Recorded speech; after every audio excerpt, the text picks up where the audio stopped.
Assalamualaikum warahmatullahi wabarakatuh. Bismillahirrahmanirrahim. Alhamdulillahi rabbil alamin. Lahul hamdu wa lahul fadlu wa lahus tsana'ul hasan. Asyhadu an la ilaha illallah wahdahu la syarika lah. Wa ashhadu anna sayyidana Muhammadan abduhu wa rasuluh.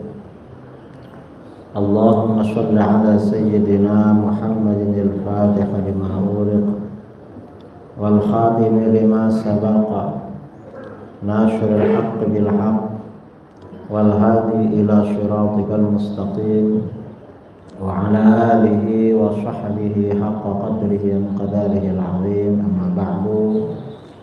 Ma'asyiral ulama, para alim ulama, para kiai, para asatidz yang saya muliakan dan saya hormati, jajaran pengurus DKM Masjid Al-Ittihad Bukit Permai Cibubur yang juga saya hormati, saudara imam dan para tokoh, para jamaah kaum muslimin dan muslimat yang hadir pada sholat subuh berjamaah dan momen peringatan Maulid Nabi besar Muhammad Shallallahu Alaihi Wasallam yang saya banggakan dan saya cintai.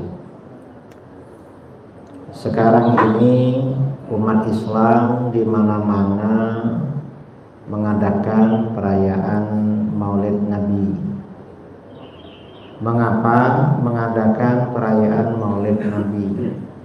Pertama, agar di hati kita semakin tumbuh rasa cinta kepada baginda Nabi Sallallahu Alaihi Wasallam. Yang namanya umat Islam itu pasti mencintai nabinya. Dengan peringatan Maulid, kita berharap hati kita ini semakin tumbuh rasa cinta. Kita bukan berarti beranggapan orang yang tidak merayakan Maulid tidak cinta, enggak. Karena yang namanya orang Islam itu pasti cinta. Tetapi orang yang merayakan Maulid itu selain cinta juga bersukaria, merasa gembira. Ada seorang ulama diriwayatkan oleh Imam Ibnu Nasruddin ad-Dimashqi, Imam Ar-Rahuni, bermimpi pada bulan Maulid, bermimpi baginda Rasulullah SAW. Lalu beliau bertanya, Rasulullah, gimana orang-orang yang bersukaria mengadakan peringatan hari kelahiran? Dalam mimpi itu baginda SAW bersabda, "Man fariha bina farihna bihi." Siapa yang bersukaria sebab aku bersukaria sebab dia. Siapa yang senang karena saya senang sebab dia. Artinya insya Allah orang yang merayakan Maulid Nabi ini selain karena bersukaria, senang kepada Rasulullah SAW, dan Rasulullah juga senang dengan kita. Amin Allahumma amin. Nah, tema yang diminta oleh panitia peringatan Maulid pada pagi kali ini di Al-Ittihad adalah peringatan Maulid merupakan momen untuk menebarkan Islam rahmatan lil alamin. Sekarang ini, dan ini sudah lama, upaya-upaya untuk menjauhkan umat Islam dari agamanya terus berlangsung, baik itu dalam level nasional maupun level global atau internasional. Yang sangat terasa itu dalam level global atau internasional. Karenanya peringatan Maulid ini penting bagi kita untuk mengembalikan semangat, keyakinan dan akidah yang benar tentang ajaran Islam yang ada pada sosok nabinya, yaitu baginda Rasulullah SAW. Di mana baginda Nabi kita ini ada keistimewaan. Nabi kita ini melebihi nabi-nabi sebelumnya. Kalau nabi-nabi sebelumnya itu hanya diutus ila qaumihi khassah, kepada kaumnya saja. Nabi Musa diutus kepada kaum Bani Israel. Nabi Isa diutus kepada kaum Bani Israel. Nabi-nabi sebelumnya juga diutus kepada kaum-kaum tertentu. Dan ini berbeda dengan nabi kita. Nabi kita di dalam Al-Quran dikatakan wa ma arsalnaka illa rahmatan lil alamin. Kami tidak mengutusmu Muhammad melainkan sebagai rahmat, sebagai kasih sayang bagi semesta alam. Artinya agama Islam ini khitabnya, sasarannya untuk seluruh umat manusia, bukan hanya untuk orang Arab, bukan untuk sekitar Arab, bukan. Saking karena nabi kita ini memang nabi diutus untuk seluruh umat manusia. Saudara kita yang salah paham, kelompok Islam Nusantara, sampai-sampai ingin membedakan baginda Nabi SAW dengan orang Arab, seakan-akan bukan dari Arab karena gak suka dengan Arab. Padahal nggak boleh begitu itu. Nah, Rasulullah SAW ini diutus memang sebagai rahmat bagi semesta alam. Artinya agamanya ini untuk seluruh umat manusia, tanpa pandang bulu, tidak dibatasi oleh ras, tidak dibatasi oleh suku, tidak dibatasi oleh bangsa, tidak dibatasi oleh apapun.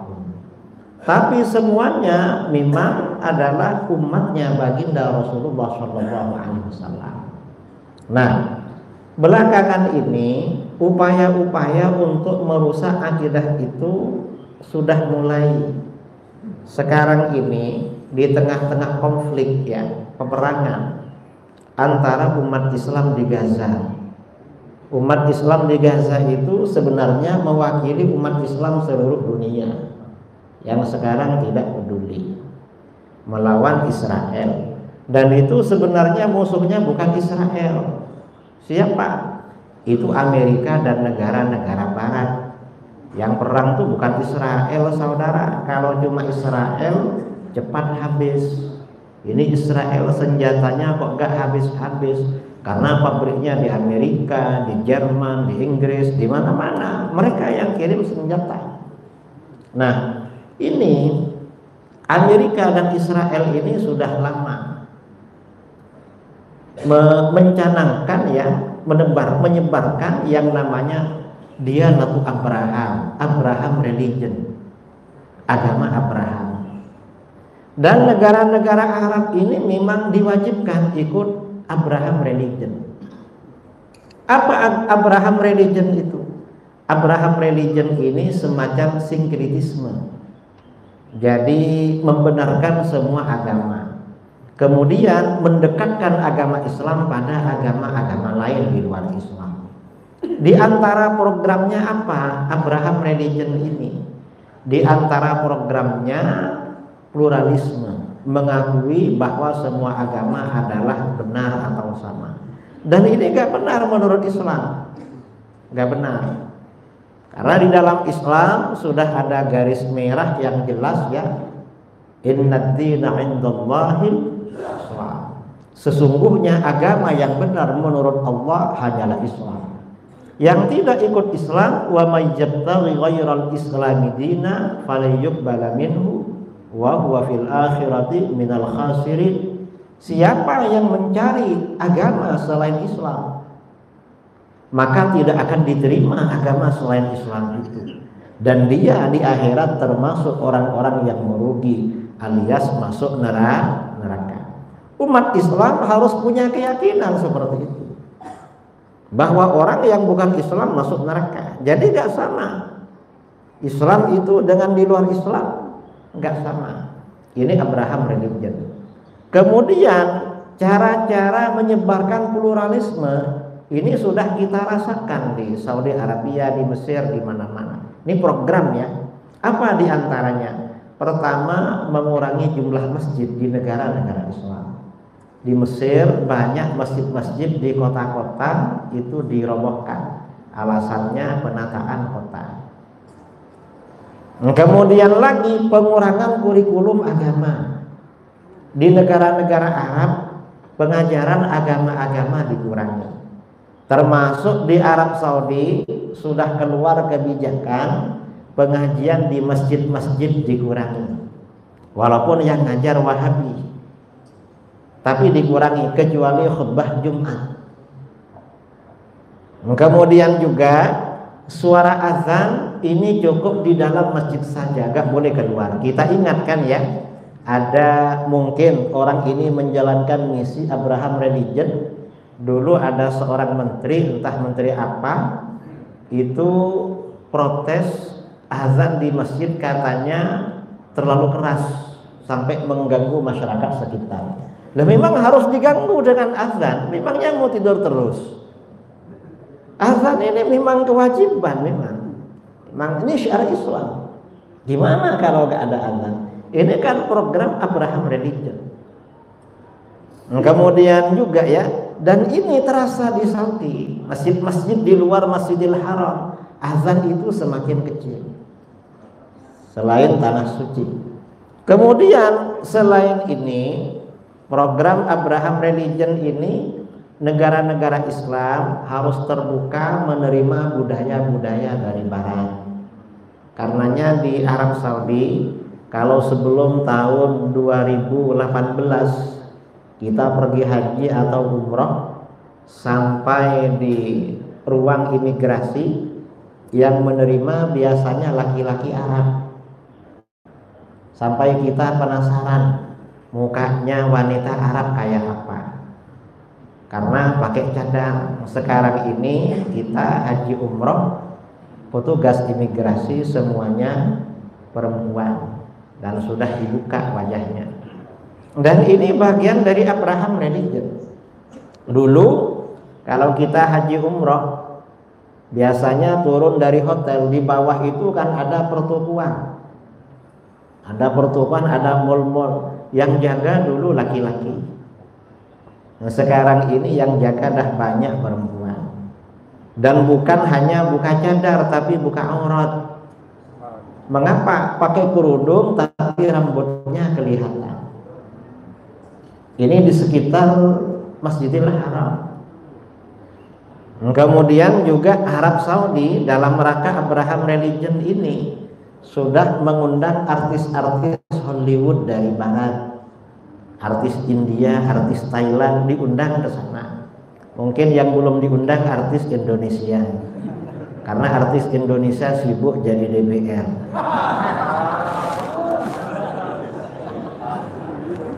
Nah, ini apa namanya saudara? Artinya tantangan ke depan umat Islam ini semakin berat.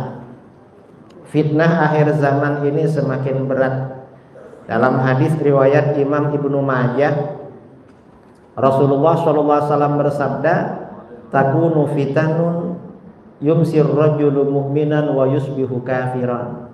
Nanti akan ada fitnah-fitnah, tantangan-tantangan, godaan-godaan. Sebab fitnah itu di mana seorang mukmin pagi-pagi, di mana seorang laki-laki paginya masih beriman, sorenya berubah menjadi kafir. Mengapa? Ini fitnah kufur, fitnah akidah. Mengapa begitu? Ini umat Islam ini menerima kekalahan. Di mana-mana begitu. Masjid Al-Ittihad mengundang ustadz untuk ceramah menerangkan bab aurat. Ya, menerangkan aurat perempuan seluruh badan kecuali wajah dan telapak tangan. Di mana batasnya wajah perempuan yang boleh kelihatan?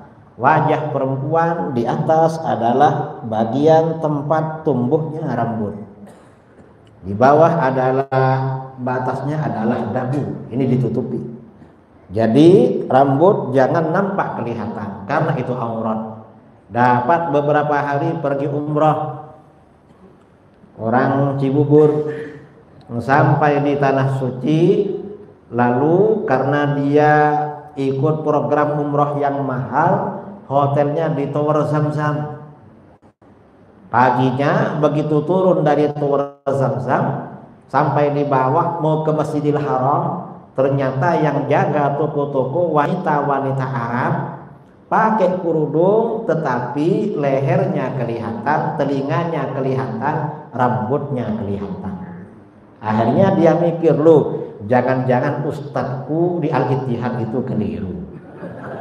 Mengapa? Ini Islam yang asli, sumber Islam dari sini. Ini kok dibuka ini lehernya, kok dibuka rambutnya. Dari mana ustadz? Jangan-jangan ustadz radikal.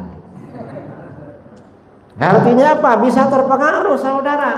Kalau perkara wajib dianggap tidak wajib, kan murtad.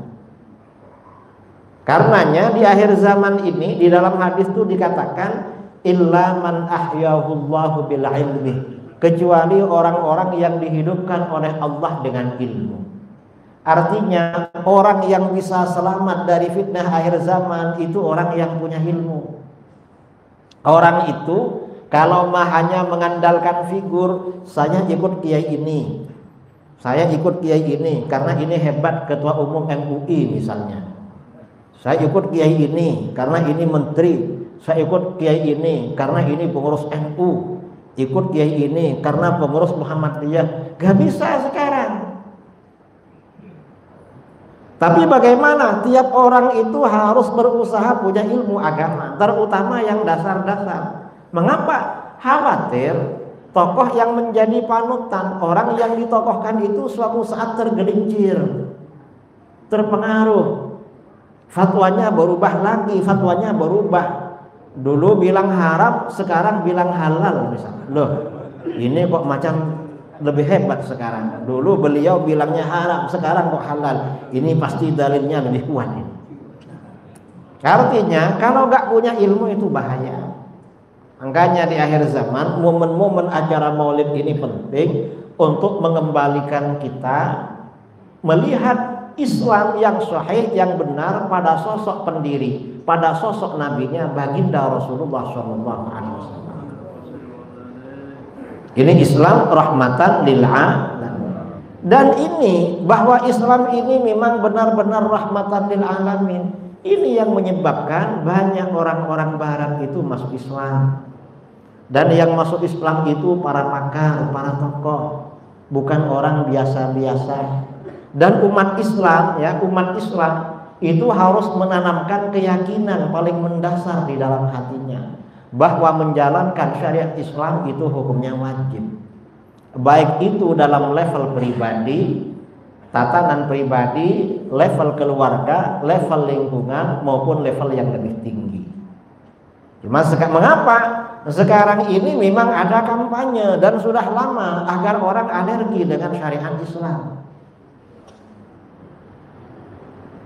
Dan ini memang bagian dari Abraham Religion, program dari Amerika dan Israel itu. Orang diajak benci syariat Islam, alasannya yang bawa-bawa syariat Islam itu HTI.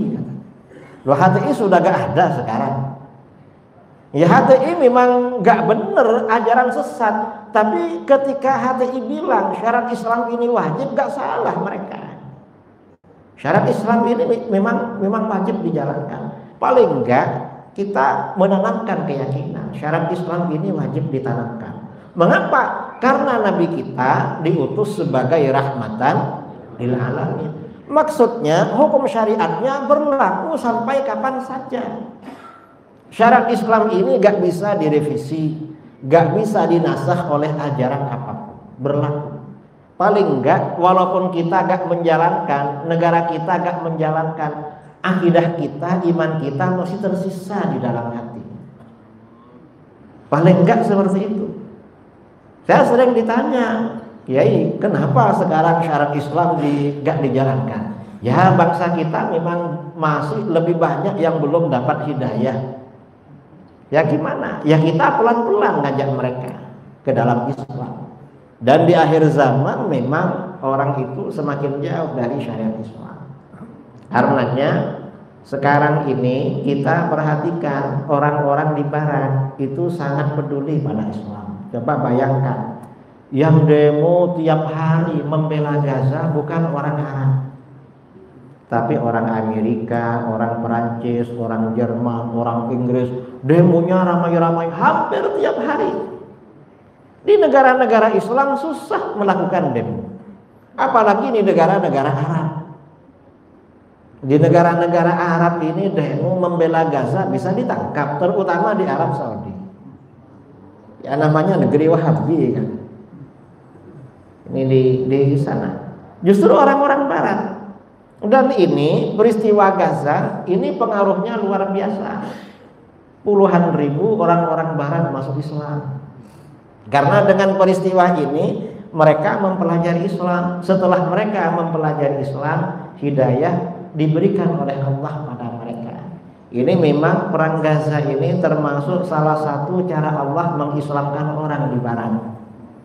Karena umat Islam sekarang ini kurang peduli dengan agamanya, gak mau berdakwah, mengajak orang di luar Islam ke dalam Islam, malah sesama Islam dikafirkan sama dia. Yang Islam gak mau diajak sama Islam.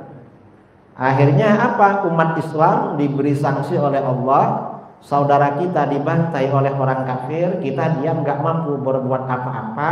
Lalu sebab itu orang Barat masuk Islam. Ini luar biasa. Itu cara Allah mengislamkan orang. Karenanya kita ini memang perlu ya menanamkan makna yang benar Islam rahmatan lil alamin. Kejadian di negeri kita akhir-akhir ini sejak seminggu yang lalu,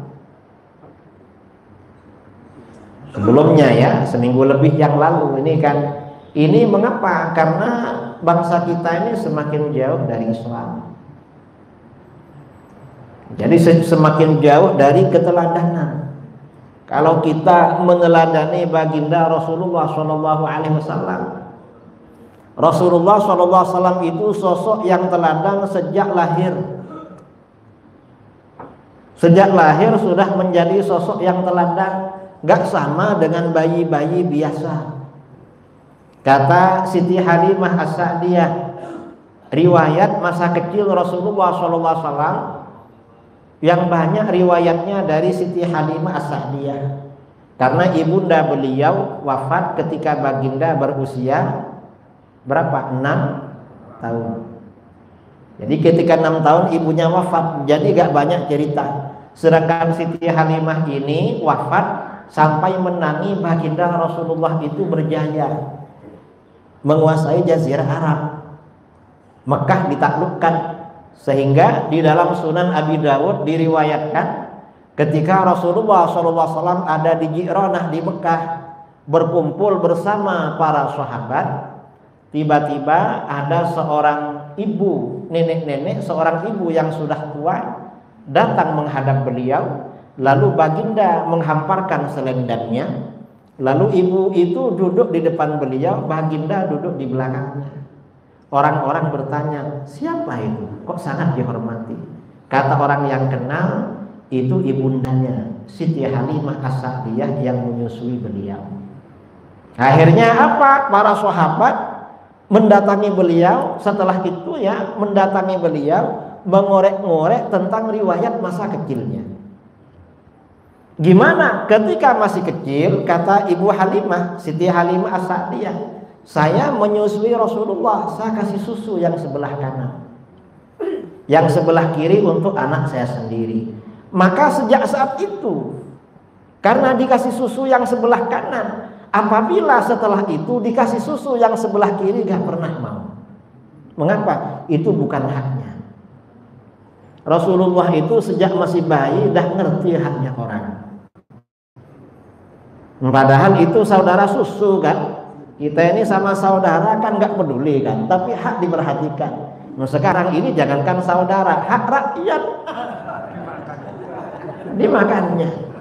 Mereka minta hak terus sampai dapat apa tunjangan macam-macam. Akhirnya didemo sama orang Cibubur ini. Ya karena memang jauh dari keteladanan. Itu masih kecil saudara. Rasulullah SAW ini memang teladan. Dan nggak bisa diteladani ketika masih kecil. Mengapa? Anak kecil itu nggak sama dengan Rasulullah. Meneladani nggak bisa. Kalau anak kita nggak bisa meneladani bayi Rasulullah SAW, kita nggak bisa. Setelah baginda menjadi pemimpin ya juga begitu. Coba baca di dalam sirah Nabawiyah. Ketika Rasulullah SAW sudah menjadi pemimpin, maka bagaimana? Ada dua sisi yang berbeda. Bedanya di mana? Ketika yang dihadapi itu adalah kesulitan dan bahkan taruhan nyawa, yang didahulukan adalah keluarga dekatnya. Tapi ketika yang diterima kenikmatan, kesejahteraan, keluarganya gak dapat, yang didahulukan adalah umatnya, orang lain. Pada waktu perang Badar, sebelum perang dimulai, ada tiga ahli perang ya, ada 3 orang ya, 3 orang dari Quraisy, Utbah bin Rabi'ah, Syaibah bin Rabi'ah, dan Al-Walid bin Utbah maju ke depan. Kata mereka, hal min mubaris, ada yang berani perang tanding. Dulu itu perang sebelum dimulai biasanya pemanasan, perang tanding 1 lawan 1. Ini satu keluarga 3 orang, kakak beradik sama anaknya. Ayo, siapa yang berani perang tanding? Akhirnya apa? 3 pemuda Ansor maju ke depan.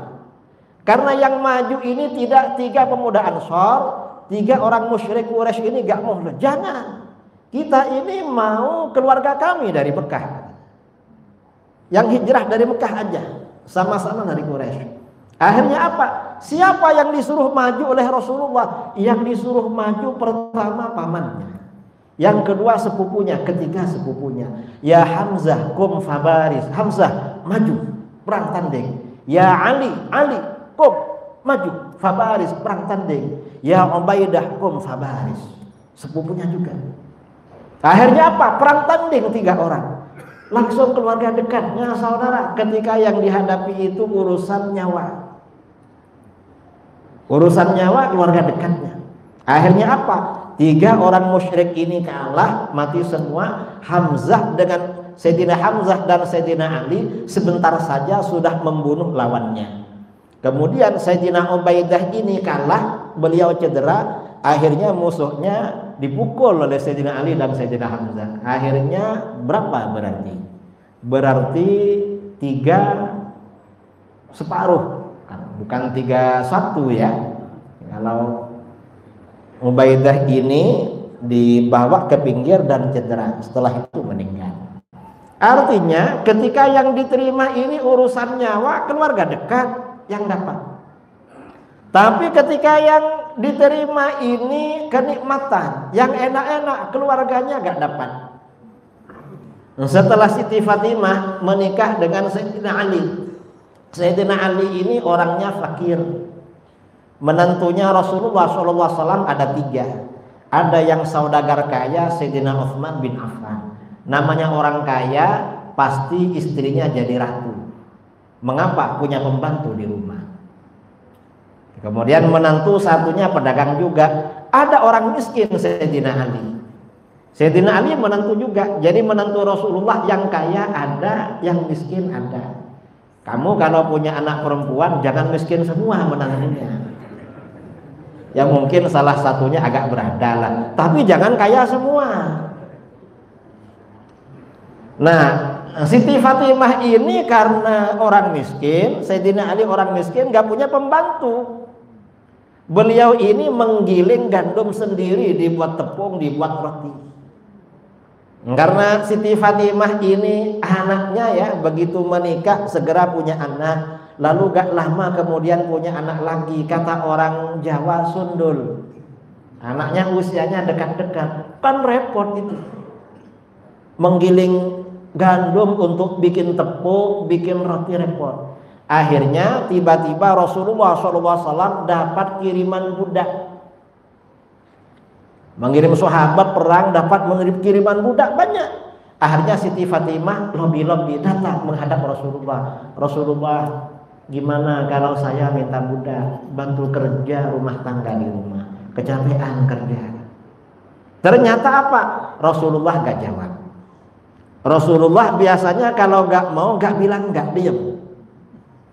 Karena Rasulullah nggak jawab, Siti Fatimah ini nggak putus asa. Oh, ini berarti perlu dilobi melalui Bunda Aisyah. Akhirnya Siti Fatimah mendatangi Siti Aisyah. Karena Siti Fatimah ngerti, Siti Aisyah ini istri tersayang. Kalau istri tersayang yang melobi, laki-laki biasanya duduk. Ternyata apa?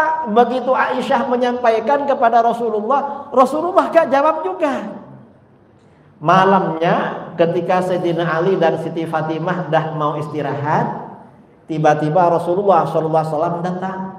Sayyidina Ali mau bangun, kata beliau, ala makanikuma, gak usah bangun di situ. Lalu baginda Rasulullah menaruh telapak kakinya di dada Sayyidina Ali. Kalian minta budak untuk bantu kerja di rumah, gak saya kasih. Itu mau saya jual, uangnya untuk biaya konsumsi ahlus suffah, para sahabat yang belum punya rumah, gak punya keluarga, gak punya apa-apa, biaya mereka. Tapi jangan khawatir, kalian saya kasih yang lebih baik daripada yang kalian minta. Apa? Kalian kalau mau tidur baca subhanallah 34 kali, alhamdulillah 33 kali, Allahu Akbar 33 kali. Itu lebih baik daripada yang kamu minta, katanya. Jadi minta dunia, minta budak, malah dikasih amalan. Artinya apa? Baginda Rasulullah SAW, kalau yang dihadapi ini memang kesusahan, keluarganya yang dikasih duluan, tapi yang enak-enak keluarganya gak dapat. Kalau sekarang gak ada gitu, saudara. Orang begitu menjadi pejabat, ya memang keluarganya yang enak semua, rakyatnya dipajekin terus itu. Dan dibohongin, dipajakin lagi. Bilang pajak gak ada, padahal yang kita terima ini kan pajak semua. Setiap membeli apa-apa ada pajaknya. Karena naik, beli bensin kena pajak, naik pesawat kena pajak. Apa yang nggak dipajak ini? Coba buang angin ya, yang nggak ada pajaknya. Mungkin kalau ada harganya dipajak juga ya. Nah ini artinya apa? Kita ini memang perlu ya, memperdalam keagungan, keistimewaan baginda Rasulullah SAW. Kita ini perlu tahu. Dan Rasulullah SAW ini gak suka pencitraan, gak suka. Rasulullah ini selalu berusaha menjaga kemurnian agama. Suatu ketika putranya beliau Sayyidina Ibrahim wafat. Begitu Sayyidina Ibrahim wafat, terjadi gerhana matahari. Karena gerhana matahari, lalu sebagian sahabat bilang, ingkasafatis syams limauti Ibrahim. Oh, matahari gerhana ya karena putranya Rasulullah wafat. Ini namanya kan para sahabat menghubung-hubungkan kejadian alam dengan seseorang. Akhirnya apa? Karena ini merusak kemurnian agama, Rasulullah gak bisa menahan. Putranya baru wafat, baru dikubur, Rasulullah SAW langsung mengumpulkan para sahabat. Kemudian beliau sholat gerhana. Setelah sholat gerhana beliau khutbah, inna syamsa wal qamara ayatan min ayatillah.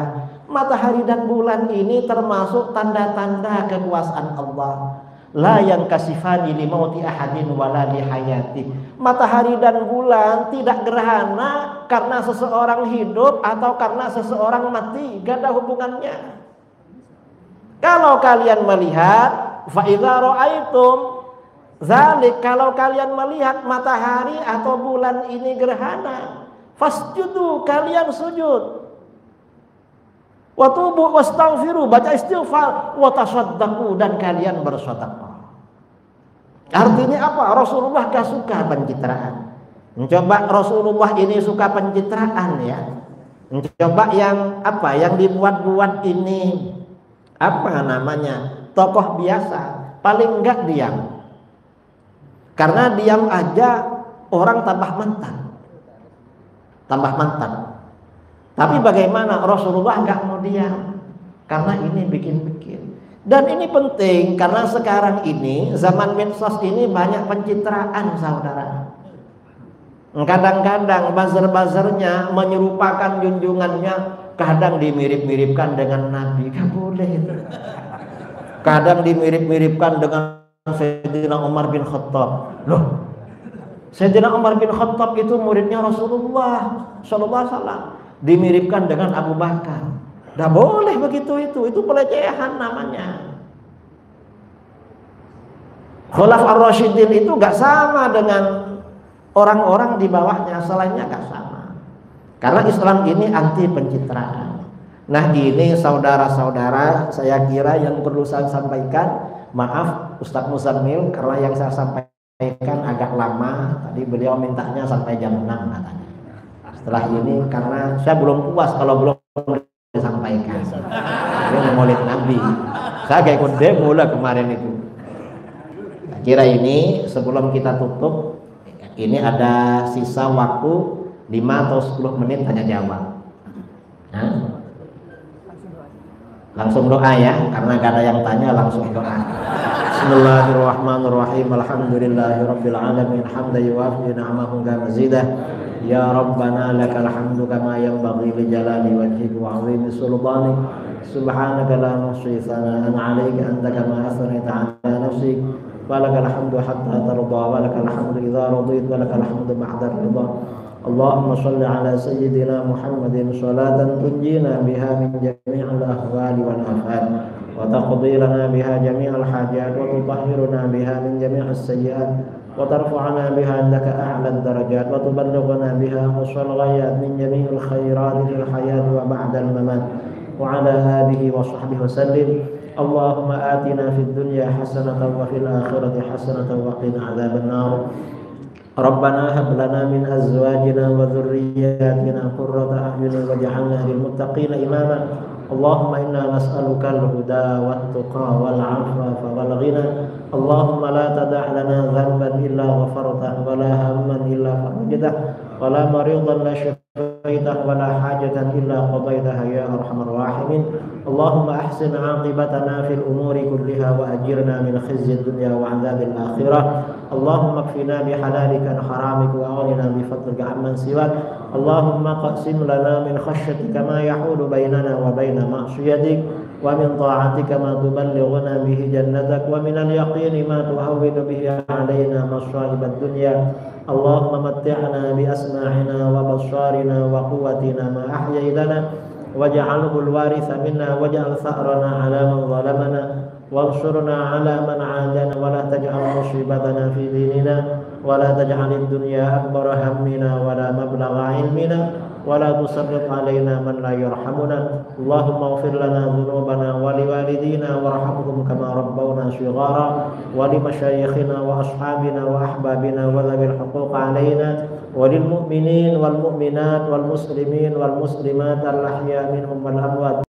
وصلى الله على خير خلقه سيدنا محمد النبي الأمي وعلى آله وصحبه وبارك وسلم تسليما كثيرا. سبحان ربك رب العزة عما يصفون وسلام على المرسلين والحمد لله رب العالمين. سر الفاتحة. أعوذ بالله من الشيطان الرجيم. بسم الله الرحمن الرحيم. الحمد لله رب العالمين الرحمن الرحيم مالك يوم الدين. إياك نعبد وإياك نستعين. اهدنا الصراط المستقيم صراط الذين أنعمت عليهم غير المغضوب عليهم ولا الضالين آمين. وأخيرا السلام عليكم ورحمة الله وبركاته.